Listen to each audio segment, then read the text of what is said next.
এই 4 বেলা কি কি খাওয়া হবে সেই নিয়ে না মাথা পাগলের জোগাড়। রোজ রোজ সকালবেলায় এই জল খাবারে কি খাবো, দুপুরে কি খাবো, সন্ধ্যে কি খাবো, রাত্রে কি খাবো, আর ভালো লাগছিল না।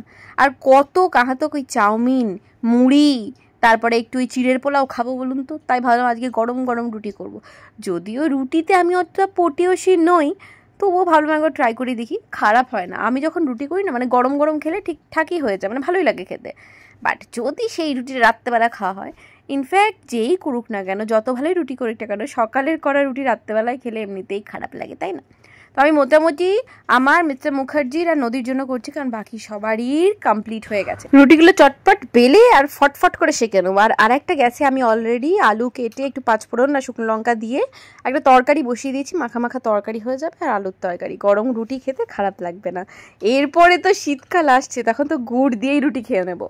কিন্তু গুড়টা আবার গুড়ের মতো হতে হবে, যেরকম আরামবাগ, কৃষ্ণনগর এখানেও ভালো গুড় পাওয়া যায়। সেইটা যারা সেই গাছ ধরে না, সেই খেজুর গুড়ের সেই গাছ ধরে গুড় বানায়, সে তাদের কাছ থেকে ভালো একদম পিওর মানে গুড়টা পাওয়া যায়। কিন্তু এই বাজারে যে চিনির ডালাগুলো বিক্রি হয়, কালার করা চিনির ডালা, সেইগুলো তো খাওয়াই যায় না। এর থেকে বেটার চিনি দিয়ে খেয়ে নেওয়া। তো দেখি এরপরে ওই শামালি টামলি ওই সাইডে নাকি গাছ ধরে, অনেকে আসে বাইরে থেকে গুড় ফুড় বানাতে, তো ওনাদের কাছ থেকে নেওয়ার প্ল্যানে আছি। মোটামুটি 2 কিলো প্রথম দিকে নিয়ে রাখবো, তারপরে লাস্টের দিকে আরও 2 কিলো নিয়ে নেবো, হয়ে যাবে। কিন্তু শীতকালে তো গুড়ের ব্যবহারেরও শেষ নেই না। প্রত্যেকদিন রাত্রেবেলা রুটি খেলে আজকে আমাকে একটু গুড় দে, তো এ বলবে আমাকে একটু গুড় দে, আজকে বলবে আমি গুড় দিয়েই রুটি খেয়ে নেবো। এই করে করে অর্ধেক। তারপরে ধরুন পিঠে পার্বণ আসার আগে থেকে একটু গুড়ের পায়ে সানা টানা এটা বানাই, তারপরে তো পিঠে পার্বণের কথা বাদই দিলাম। তো প্রচুর গুড়ের ব্যাপার। বেশ কয়েকটা রুটি হয়ে গেছে, মিস্টার মুখার্জি আর নদীকে বসিয়ে দিয়েছি খেতে। এবার বাকি যে 3-4টে আছে, ওর মধ্যে থেকে 2টো আমি খাবো, আর 2টো রয়ে যাবে। দেখা যাক সন্ধ্যেবেলা যদি কেউ খায় তো খেয়ে নেবে। আচ্ছা, জল খাবারে আপনারা কে কি খেতে ভালোবাসেন একটু কমেন্টে জানাবেন তো। মানে ধরুন মাঝে মধ্যে এটা ওটা ভালো মন্দ তো হবে, ঠিক আছে, বাট এমনি রেগুলার বেসিসে কি খান? যে সময় নেই হাতে, তো চটপট এটা খেয়ে নেওয়া যাক। তো সেরকম যদি কিছু থাকে আপনাদের ভালো লাগে, অবশ্যই কমেন্টে জানাবেন। আমাদের বাড়িতে যেরকম মুড়ি, চপ মুড়ি, চানাচুর মুড়ি, তারপর ডাল সেদ্ধ মুড়ি, ছাতু মুড়ি, সর মুড়ি, ক্ষীর মুড়ি, আরো অনেক কিছু। অনেকদিন পরে জল খাবারে রুটি তরকারি খাচ্ছি। ঠিক আছে, কি মনে হলো আজকে রুটি করি, গরম গরম রুটি আর তরকারি। আর আমি যা রুটি করি না, ওই যখন মানে করি তখন খেলেই নরম থাকে, রাত্রেবেলা শক্ত হয়ে যায়। নদী লিখছিস? নদী এখন ইংলিশ পোয়েম মুখস্থ করে লিখছে। লিখে না, আমি তারপরে তোমার খাবারটা নিয়ে আসছি, ঠিক আছে? দুপুরবেলায় এদিক ওদিক করতে করতে আজকে আর আমার ভিডিও শ্যুট করা কিছু হয়নি খাওয়া দাওয়ার পরে। আর এখন সোজা চলে এসেছি ছাদে। জানেন কি, আমি এই জিনিসটা পড়লাম রিসেন্ট, একটা স্টাডিতে নাকি আর্টিকেলে বেরিয়েছিল। সেটা হচ্ছে আমরা যে গ্রহতে বিশ্বাস করি না, মানে ধরুন শনি, রাহু, কেতু, এগুলো আমাদের জীবনের ওপরে যে একটা বেশ ডাইরেক্ট প্রভাব ফেলে, তো সেই গ্রহের সঙ্গে গাছের যত্ন অনেকটা ডিপেন্ড করে। যাদের বুধ খুব মানে স্ট্রং না, বুধ খুবই ডাউন, তারা যদি গাছের যত্ন করে, গাছের পরিচর্যা করে, গাছকে ভালো রাখে বা সতেজ রাখে, তো তাদের কিন্তু বুধ এইভাবে স্ট্রং করা যেতে পারে। আর যাদের ধরুন গাছ কিনেও গাছ ফেলে রেখে দিয়েছে, অথচ যত্ন করছে না, বা গাছ দিনের দিন জল না পেয়ে শুকিয়ে মরে যাচ্ছে, তাদের কিন্তু বুধ এমনই বাজে একটা প্রভাব ফেলবে, মানে বুঝতে পারবেন আর কি আপনারা জীবনে। তো আমাদের যে ভালো স্বভাব, সেইগুলো যে আমাদের কর্মফলের ওপর কতটা ডিপেন্ড করে, আমি সেটা রিসেন্টলি বুঝতে পারছি। আগেও বুঝতাম, তবে কতগুলো জিনিস বুঝতাম না, যেরকম গাছের পরিচর্যার ব্যাপারটা বুঝতাম না। তাই তাড়াতাড়ি চলে এসেছি ছাদে, যে সমস্ত আগাছা হয়ে গেছে ওইগুলো পরিষ্কার করে না, মানে টবগুলো খালি করবো। এবার শীত আসছে, শীতে সুন্দর সুন্দর ফুল লাগাবো ওপরে। শীতের সময় এমনিতেই টাইম ফুল আর জবা ফুলের পরিমাণটা কমে যায়, তখন তো কিছু একটা রাখতেই হবে ঠাকুরের পুজোর জন্য। তাই ভাবছি গাঁদা, চন্দ্রমল্লিকা, ডালিয়া টালিয়া এই সমস্তগুলো লাগাবো। সেই জন্যই খালি করছি মাঠ। আর এই মাঠ খালি করতে করতে এদিক ওদিক প্রচুর নোংরাও পড়েছিলাম, ছাদটা ঝাঁটও দিয়ে দেবো একবার। সেদিনে দেখছিলাম একটা ভিডিওতে যে আমাদের 10টি বদ অভ্যাস ত্যাগ করলেই নাকি আমাদের কর্মফল ভালো হতে শুরু করে। যেরকম কয়েকটা বলি, ধরুন সকালবেলা ঘুম থেকে ওঠা, সন্ধ্যেবেলায় ঘুমানোটা খুবই বাজে একটা স্বভাব, সেটা ত্যাগ করতে বলে। আর দেরি করে ঘুম থেকে উঠতে বারণ করে, সকালবেলা ঘুম থেকে উঠতে বলে। বাথরুম, ঘর সমস্ত কিছু পরিষ্কার পরিচ্ছন্ন রাখতে, ভিজে জামা কাপড় বেশিক্ষণ না ফেলে রাখতে, গাছের পরিচর্যা করতে, ঘুম থেকে উঠে তড়িঘড়ি বাসি বিছানা মানে পরিষ্কার করতে, বাসি বিছানা অনেকক্ষণ ধরে ফেলে রাখে অন্য কাজ না করতে, নিজেকে পরিষ্কার পরিচ্ছন্ন রাখা, ভালো জামা কাপড় পরা, ভালোভাবে পরিষ্কার পরিচ্ছন্নভাবে থাকা, সেটা কিন্তু রাহুকে ভালো স্ট্রং করে। দরকারে অন্যকে সাহায্য করা, সবার সাথে ভালো বিহেভিয়ার, সেটা তো ভীষণ ভালো একটা কর্মফল।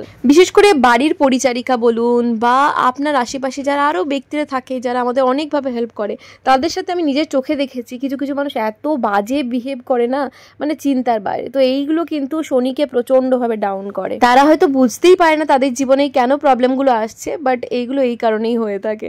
তাই বেশি জ্ঞান দিয়ে ফেললাম, যারা এসব মানে তাদের ক্ষেত্রেই এগুলো বলা বাহুল্য। তবে হ্যাঁ, কথাগুলো কিন্তু ঠিক। আর কর্মফল ভালো করলে ডেফিনেটলি আমাদের আংটি পরার দরকার নেই, এমনি এমনি সমস্ত গ্রহ স্ট্রং থাকবে। আর কর্মফল আমাদের দৈনন্দিন কাজের মধ্যেই থাকে। রেসপন্সিবিলিটি যত নেবেন, আপনার রেসপন্সিবিলিটি নেওয়ার লোকেরও কিন্তু অভাব হবে না, কিন্তু যত দায়িত্ব এড়িয়ে যাবেন আপনার দায়িত্ব সবাই এড়িয়ে যাবে। যাই হোক, ছাদ পরিষ্কার করে আসার পর এই যে দেখুন আমি সন্ধেও দিয়ে দিয়েছি। আমি রেডি হয়ে অভিষেকের সাথে বাঁকড়াহাট যাবো ভাবলাম, বাট ও বললো যে বাঁকড়াহাট যেতে হবে না, ও এসে নাকি কুরিয়ার করতে যাবে ফ্রি বাস স্ট্যান্ডে। তো ওই জন্য আনলাম ঠিক আছে, তাহলে ওখানেই যাবো আর কি করবো ঘরে বসে থেকে। তার আগে সুকন্যার জন্য একটা ব্যাগ অর্ডার করেছিলাম ওর জন্মদিনের জন্য।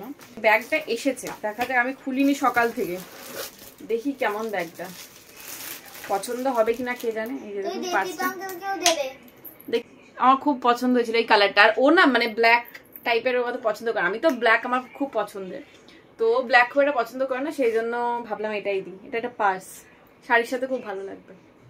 কেমন? খুব সুন্দর। আমি রেডি হয়ে গেছি না, আমি মুখে মেকআপ কিছু করার সাহস পাচ্ছি না, যে হারে ওটা মুখে বেরোচ্ছে না, নাকেরটা তো কমছেই না, নাকেরটা আবার গালেও একটা ছোটখাটো বেরিয়েছে, বেশ ব্যথা। তো আমি জাস্ট লিপস্টিক পরে নিয়েছি আর মুখে ময়শ্চারাইজার লাগিয়েছি, যাচ্ছি। বেশি কোথাও যাওয়া নেই, ও একটা কি কোরিয়ার করতে হবে, বললো চল যাবে, আমি ঠিক আছে চলো ওই করতেই যাই। দুর্গাপুজোর আগে বেরোচ্ছিলাম আর এখন বেরোচ্ছি, কিরকম মনটা খারাপ লাগছে, চারিদিকে কিরকম অন্ধকার অন্ধকার, ভালো লাগছে না। কালী পুজোর সময় যদিও বা লাইট লাগানো হয় সেটা কলকাতার সাইডে, আর আমাদের এই দিকগুলো অন্ধকার থাকে, যেখানে পুজো হয় শুধু সেখানেই লাইট দেওয়া হয়। দুপুর না ঘুমিয়ে গাড়ির মধ্যে সারাক্ষণ ঘুমোয়। চল, কি হলো এসো, একটা কয়েকটা ইম্পর্টেন্ট জিনিস যেটা মানে ইয়েতে পাচ্ছি না, জিও মার্টে পাচ্ছি না। আমরা দেবদ্বীপের জন্য, আজকে দেবদ্বীপের বার্থডে, সুকন্যার বার্থডে দুদিন পরে দেবদ্বীপের বার্থডে, ওর জন্য কিছু বেচারি খুঁজে পাইনি, ওই জন্য একটা ওই পারফিউমের সেট নিয়ে নিয়েছি।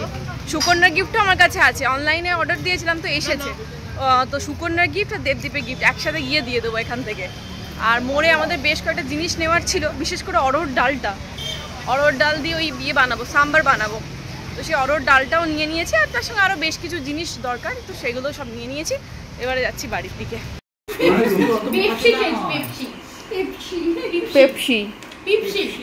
পেপসি। এই পূজার ফ্রাইড রাইস খাওয়া হয়ে গেছে, তুই কি চাচ্ছিস এখন? ঝোল। কিসের? চিলি চিকেনের? চিলি চিকেনের ঝোল খাচ্ছ? গ্রেভি বলতে পারছি না, আমরা বাঙালি মানুষ চিলি চিকেনের ঝোল খাচ্ছে। বাড়ি ফিরলাম, ফিরে নদী তো ঘুমিয়েই গেছে, একটা জম্বির মুভি চালিয়েছি, বেশিক্ষণ দেখবো না, যতটুকু এডিটিংয়ের দেখি, যতটুকু এডিটিং করে রাখা যায়, কালকে আমাদের স্কুলও আছে। তো দেখা হচ্ছে পরের ব্লগে, ভালো থাকবেন, গুড নাইট।